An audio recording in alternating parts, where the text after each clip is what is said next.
The Young and the Restless spoilers secrets, schemes, and sisterly bonds. Genoa City's next great power play. In the ever-turbulent landscape of Genoa City, loyalties shift as quickly as the seasons, and every whispered secret can ignite a blaze of betrayal. As the Abbott-Newman rivalry reaches new heights, three women find themselves caught in the crossfire: Victoria Newman, Sally Spectra, and Audra Charles. Each must navigate treacherous waters, protecting loved ones, resisting temptation, and wrestling with the price of ambition. Here's what's coming next in The Young and the Restless.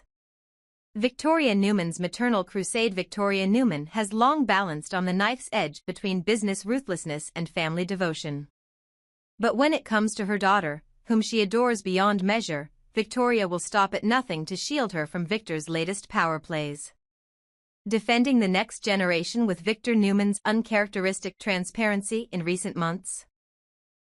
Openly declaring his targets and tactics, Victoria fears that his most recent maneuver will upend her daughter's budding relationship. Rumors have begun to swirl that Victor, convinced of his granddaughter's unsuitability for corporate life, intends to block her involvement in the family enterprise. Whether his motive is genuine concern or a desire to control every aspect of the Newman legacy remains to be seen. Victoria, however, interprets any interference as an attack on her daughter's autonomy and happiness. In private moments, she confides to her closest allies that she will move heaven and earth to protect her child from Victor's iron grip. Expect to see Victoria marshal her resources, legal, financial, and emotional, to carve out a safe space for her daughter, even if it means directly confronting Victor in the boardroom and at home. Kyle Abbott's unexpected question across town. Kyle Abbott is bracing himself for a moment he never saw coming. A question he plans to ask Claire Grace. Theirs has been a complicated relationship born of shared history, punctuated by moments of warmth, and scarred by past misunderstandings. A proposal in the shadows. Late one evening, in the quiet of Jabot's executive suite, Kyle will summon the courage to speak his heart.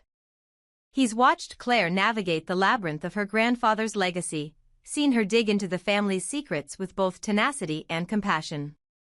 Now, he wants to know if she'll join him on a new journey, one that transcends business alliances and enters the realm of the personal. But the question Kyle poses is not a conventional one. Instead of asking Claire to marry him or move in, he will offer her a partnership of equals, a joint venture to launch a philanthropic foundation in honor of their shared parents. He hopes this project will heal old wounds, unite their families, and forge a future built on trust rather than corporate warfare. The catch? It will require Claire to step away from her investigation into Victor, something Kyle fears may put her in danger. When he finally asks, "Will you stand with me, Claire, not just as my partner at work but as my partner in life?" the answer will set the stage for a dramatic new chapter. Sally Spectra's plea to Audra. Meanwhile, Sally Spectra finds herself in the role of confidant once more, this time to her best friend, Audra Charles. The two have weathered many storms together, but Audra's latest dilemma threatens to fracture their bond. A Faustian bargain with Victor Newman. Audra has just received an irresistible career opportunity. Victor Newman himself has offered her control of a new division at Newman Enterprises. But as Audra tells Sally, it's a deal with a noose, a bargain with the devil. The position would grant her unprecedented power and prestige, yet it comes with strings so tangled they could choke her dreams. Sally, ever the moral compass, demands to know why Audra would even consider returning to Victor's employ. Audra confesses that in her industry, doors have closed on her, leaving this as her only shot at professional respect. "At this point, I have no other doors open," she admits. Sally, appalled, asks, "Why not just say no?" Audra explains that Victor's offer includes one crucial and cruel condition: she must use her new influence to keep Kyle Abbott away from Claire. Victor wants to isolate Kyle, undermining the Abbott-Grace alliance that threatens Newman Enterprises' dominance. Sally recoils. "So you're supposed to sabotage your friend's happiness to climb Victor's ladder?" she asks. Audra insists she hasn't agreed yet, but the temptation is fierce. "He comes to me," I hold the cards, she says, revealing her plan to secure a written contract that protects her interests. Sally warns that a contract may not be enough, that Victor's reputation for twisting terms is legendary. Collateral damage. When Sally points out that Kyle isn't the only one who will be hurt, Audra reveals her twisted logic. I'll be doing Claire a favor, she claims. She believes Claire is naive about corporate warfare and that Victor's scheme might somehow keep her safe from deeper harm. Sally is horrified. And what about Nate Hastings? When he finds out you're meddling in Claire's life for Victor's gain, how will you explain yourself? Audra brushes it off, insisting Nate has no stake in her decision. Sally realizes her friend is rationalizing a betrayal that could destroy multiple relationships. The looming storm. As these three storylines converge, Genoa City stands on the brink of upheaval, Victoria versus Victor, a mother's fierce love colliding with a father's iron will. Will Victoria's legal maneuvers and emotional appeals be enough to outflank her own father? Kyle's proposal, a daring offer of partnership that could redefine two family legacies, or crumble under the weight of corporate espionage. Audra's dilemma, a moral crossroads where ambition threatens to sever the bonds of friendship and trust. In the weeks to come, boardrooms will become battlefields, private conversations will carry the weight of destinies, and every alliance will be tested. Victoria's protective crusade, Kyle's heartfelt question, and Audra's Faustian temptation are but prelude to the grand drama that awaits. In The Young and the Restless, no one is truly safe, and the next move could come from the least expected player. Stay tuned. In Genoa City, power is the ultimate prize, but the cost of winning may be more than any of them can bear. Bloodlines, betrayal, and bold declarations. A night at Newman Enterprises. In the cool, dimly lit corridors of Newman Enterprises, a charged atmosphere had descended.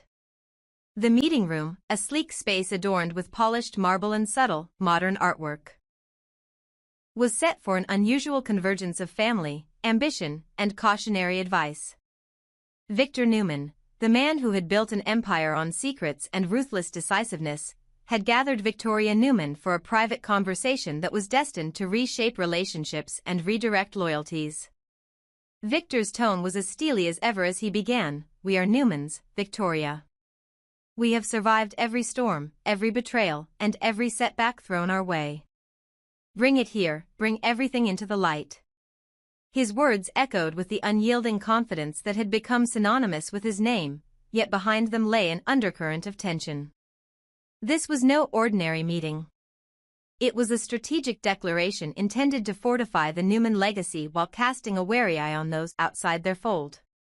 Victoria, ever the voice of compassion and conviction, responded in her characteristically measured tone. "Claire has always been important to me. I believe in her strength. And I believe in the future we could build together." Her eyes softened at the mention of Claire's name, a silent tribute to the young woman who had been caught between ambition and vulnerability. Yet, as the conversation deepened, the familiar battleground between familial duty and personal desire began to emerge. Victor's gaze hardened, and he leaned forward, his voice carrying both stern authority and a hint of scorn. "You know as well as I do that Claire shouldn't lean on Kyle. No matter how you feel about the Abbotts, Kyle still loves her, but his love is fraught with the same unpredictability that has doomed the Abbott name for generations." He paused, the weight of his words hanging in the air. "The Abbott family is nothing but a disaster waiting to happen. I'm telling you, his relationship with Claire won't go anywhere. Look at what he did with Summer. I don't want Claire to share the same fate." Victoria's face flickered with determination as she countered, "I think they have a future together, Victor. I refuse to sit by and let you ruin her happiness just because you fear the worst." Her voice was calm but resolute, a declaration of both maternal protectiveness and personal conviction. "Claire is not a pawn to be moved at your whim. She has the strength to stand on her own, even if Kyle makes mistakes." Victor's eyes narrowed, and his tone took on an edge that brooked no argument. "Kyle will soon reveal his true nature, Victoria. I fear that if he doesn't change, he'll shatter her heart sooner rather than later." He drew a deep breath before continuing, shifting the conversation to another subject that had been quietly simmering in the background of Newman operations. And then there's Cole Howard, the new addition to our Newman family roster. His new position requires him to travel frequently, and that will open up more opportunities, both for us and for potential missteps. The mention of Cole Howard was like a spark in a tinderbox. Cole, whose rapid ascent within Newman Enterprises had been both admired and envied, now symbolized the ever-changing dynamics of power. His new role was not just a job, it was a symbol of Victor's continuing determination to mold the future of the company in his image, even if it meant sacrificing personal relationships on the altar of corporate success. Victoria leaned back slightly, the wheels turning in her mind. She knew that every word Victor uttered was meant to serve as both a warning and a strategic maneuver. "I will not let you dismantle what I hold dear," she said firmly. "I understand the risks, but Claire's happiness and future matter to me far more than your cynical view of the Abbotts. I believe in giving people the chance to grow, even if they stumble along the way." Victor's response was cold and unyielding. "I've seen too many young souls, too many fragile hearts, brought low by misplaced loyalties and naive optimism. For all your love for Claire, I must remind you that our family's survival depends on making tough choices. The offer I'm putting forward isn't simply a suggestion, it's an opportunity for us to steer the course before things spiral out of control." His gaze met hers, challenging her to find fault in his reasoning. Before Victoria could reply, the sound of a knock at the door interrupted their charged exchange.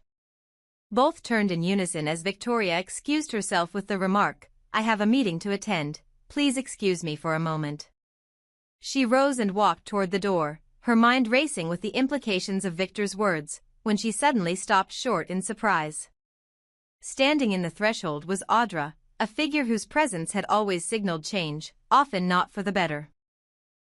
Her expression was a mix of determination and apprehension.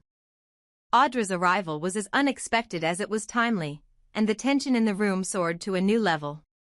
Victoria's eyes widened in silent questioning, and Victor's lips curved into a knowing smile as he stepped aside to allow Audra entry.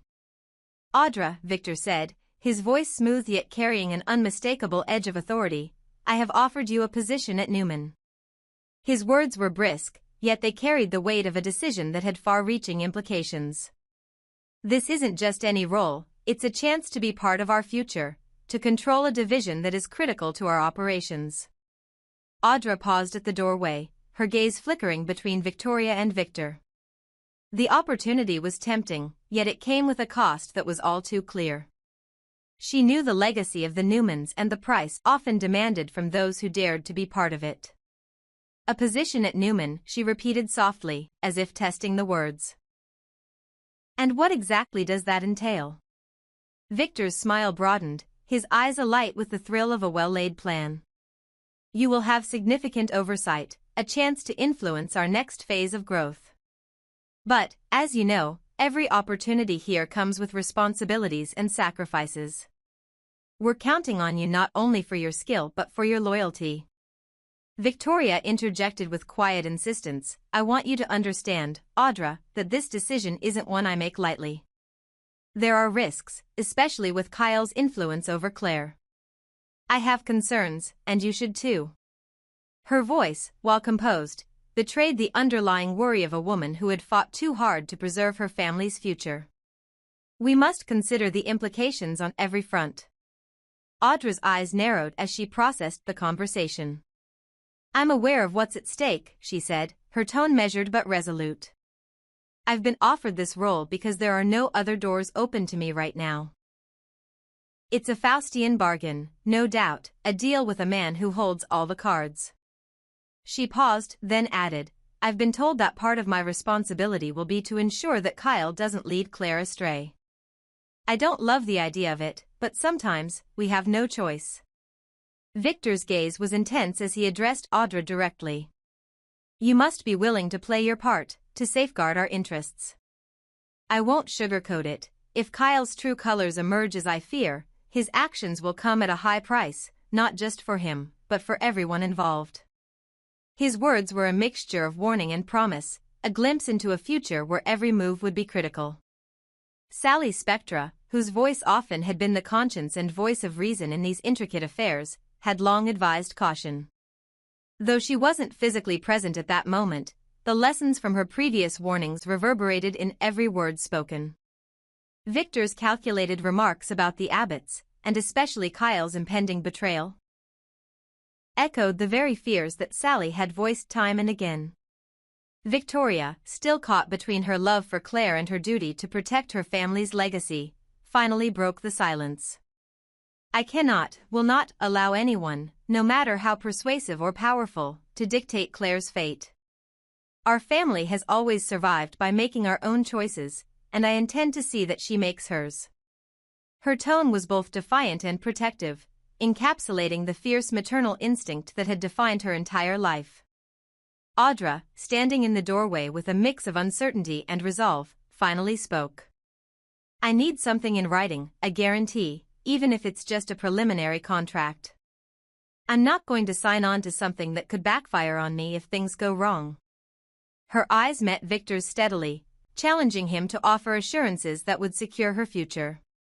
Victor's response was calm, almost rehearsed. I have come to you with the best terms available.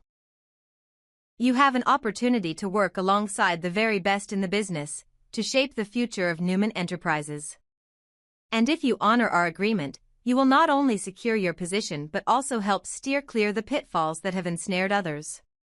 His voice carried a confident promise, a promise that if Audra played her part, everything would fall into place. As the conversation reached its climax, Victoria glanced at her watch. I have a meeting now. We need to reconvene later to finalize these details, she said, her tone suggesting both urgency and finality. With that, she moved to leave, the heavy implications of the evening weighing on her every step. Before Victoria could slip away completely, there was another knock on the door, a final punctuation to an evening of revelations and uneasy alliances. The door closed behind Victoria, leaving Victor and Audra alone for a moment longer. In that charged silence, the future of the Newman legacy and the fates of those entangled with it hung in the balance. Victor's voice broke the silence. Remember, Audra, in our family, survival comes from making difficult choices. I trust you understand what is required of you. His words were both an invitation and a challenge, a test of loyalty that only time would reveal. Audra nodded slowly, her mind racing with the weight of her decision. The role was daunting, laden with both potential and peril. Yet, in that moment, she resolved to do what was necessary, even if it meant aligning herself with Victor, a man she had long regarded as both mentor and merciless taskmaster. I understand, Victor, she said softly. I'll do what's needed. And so, as the night gave way to the uncertain promise of a new day, Genoa City braced itself for the next phase in its relentless drama. Family ties, once again, would be tested, loyalties would be scrutinized, and every choice would carry a price. In a world where survival was predicated on embracing both light and darkness, the Newmans and their allies stood ready to face the future, no matter what challenges it might bring. This narrative captures the tension between love and duty, trust and betrayal, all unfolding against the backdrop of Newman Enterprises. The echoes of Victor's confident assertions, "We are Newmans, and we survive everything," serve as a constant reminder that in Genoa City, every alliance is forged in fire, and every decision reverberates with consequence.